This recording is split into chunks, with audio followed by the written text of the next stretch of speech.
Assalamualaikum warahmatullahi wabarakatuh. Perkenalkan, nama saya Ramadan Nur Hidayatullah, NIM 10211900159.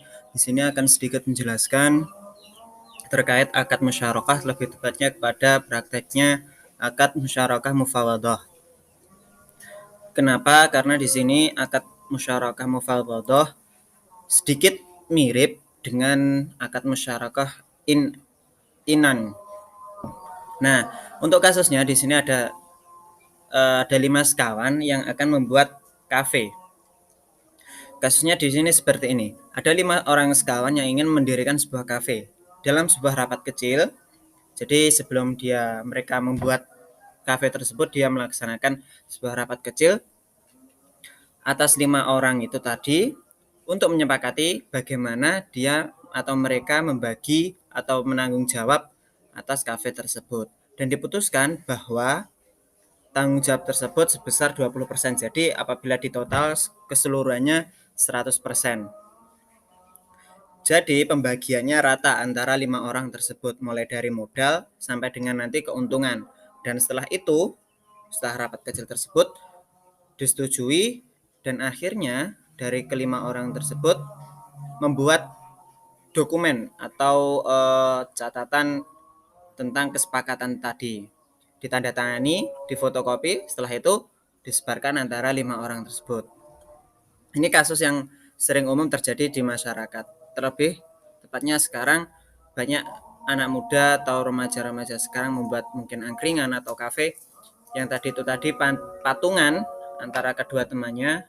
Nah, itu bisa menjadi syirkah mufawadah atau juga menjadi syirkah inan. Nah, tapi di sini saya akan membahas tentang syirkah mufawadah.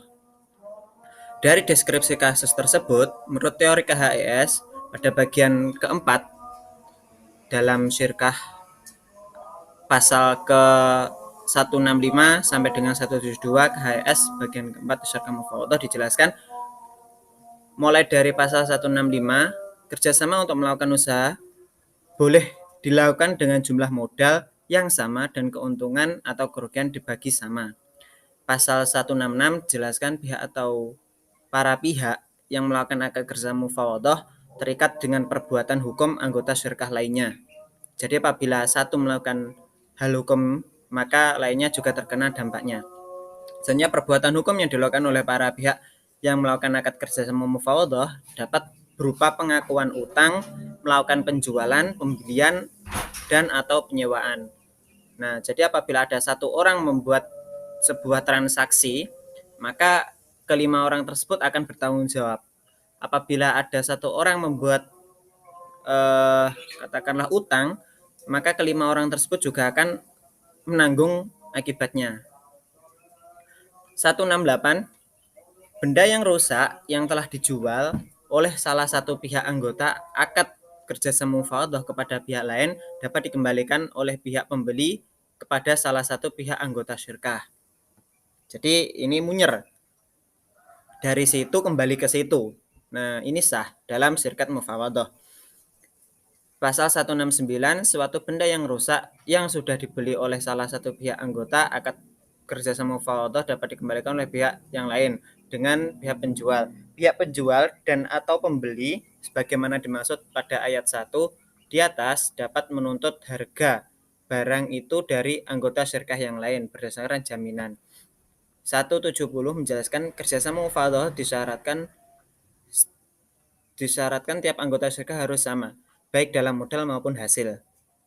171, setiap anggota dalam akad kerjasama mufawadah dilarang menambah harta dalam bentuk modal atau uang tunai atau harta tunai yang melebihi dari modal kerjasama. Jadi apabila nanti kok modalnya itu bertambah dari salah satu orang, maka akadnya mufawadah akan berganti kepada musyarakah yang lainnya.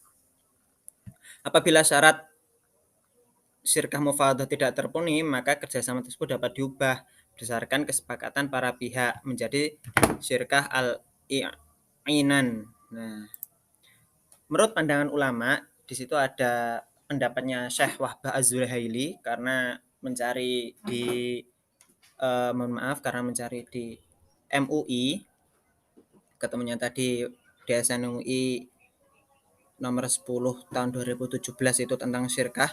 Di situ tidak menjelaskan tentang mufawadah. Jadi di sini saya mencari pendapatnya Syekh Wahbah Az-Zuhaili dalam kitab Al-Fiqhu Al-Islami wa Adilatuhu terbitan Darul Fikr. Di sini mendefinisikan syirkah mufawadah sebagai berikut. Apabila ada dua pihak atau lebih saling menjalin ikatan untuk bekerja sama melakukan suatu pekerjaan dengan syarat keduanya menyetorkan modal yang sama, melakukan pengelolaan yang sama, di jalur yang sama, dengan peran salah satu pihak dari keduanya bertindak selaku kafil atau penanggung jawab atas nama bagi yang lain dalam urusan membeli atau menjual barang. Maksud dari kafil di sini adalah bahwasanya setiap anggota syirkah berlaku sebagai turut bertanggung jawab atas apa yang dilakukan oleh anggota syirkah yang lain, termasuk di dalamnya hak-hak ketika menjalankan usaha. Apabila yang menjadi kewajiban atau beban salah seorang anggota syirkah, anggota yang lain turut menanggungnya. Mereka saling menanggung dalam anggota hak dan kewajiban yang berhubungan dengan apa yang mereka jalankan. Sehingga seolah perjalanan seorang anggota adalah layaknya wakil bagi yang lain dan terhadap beban anggota yang lain bertindak selaku kafil. Jadi di sini apabila si A atau dari salah satu kelima orang tadi itu melaksanakan pembelian, maka itu bisa dijadikan sebagai wakil dari anggota yang lain. Atau apabila melaksanakan hutang, transaksi yang lain, itu satu orang tadi bisa dianggap 5 orang tersebut. Jadi salah satu melaksanakan itu sama dengan keputusan 5 orang tersebut. Nah, penerapan teorinya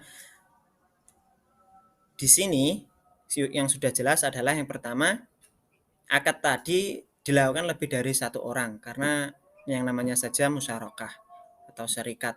Yang jelas lebih dari satu orang. Yang kedua, jumlah modal, keuntungan, kerugian dibagi sama rata, yakni tadi 20%. Apabila mungkin 5 juta 5 juta, maka keseluruhannya dari 5 orang 25 juta seperti itu. Dan nanti apabila keuntungan 500.000, maka ya nanti akan dibagi 5 orang 100.000 100.000. Tidak menambah uang dari selain ketentuan modal. Jadi apabila kok nanti salah satu dari 5 tersebut menambahkan modal kepada kafe tersebut mungkin sebesar 5%, maka itu tadi akan merubah komposisi persenan dari pembagian awal dan nanti akan berubah syirkah tersebut dari mufawadah bisa dirubah atau diubah lagi menjadi bentuk inan. Dan yang selanjutnya, setiap anggota dengan bebas menggunakan uang yang ada secara mutlak demi kafe tersebut. Jadi apabila sudah masuk ke dalam uang kafe, maka untuk menjalankan kafe tersebut kelima orang tadi berhak memiliki hak yang sama untuk mengelola uang tersebut. Mungkin salah satu orang mengusulkan akan membuat ini, akan membeli ini, akan menghutang itu, akan mewujudkan properti ini dan itu, maka itu sama dengan keputusan bersama. Karena memiliki hak tanggung jawab bersama-sama. Atas kelima orang tersebut sama.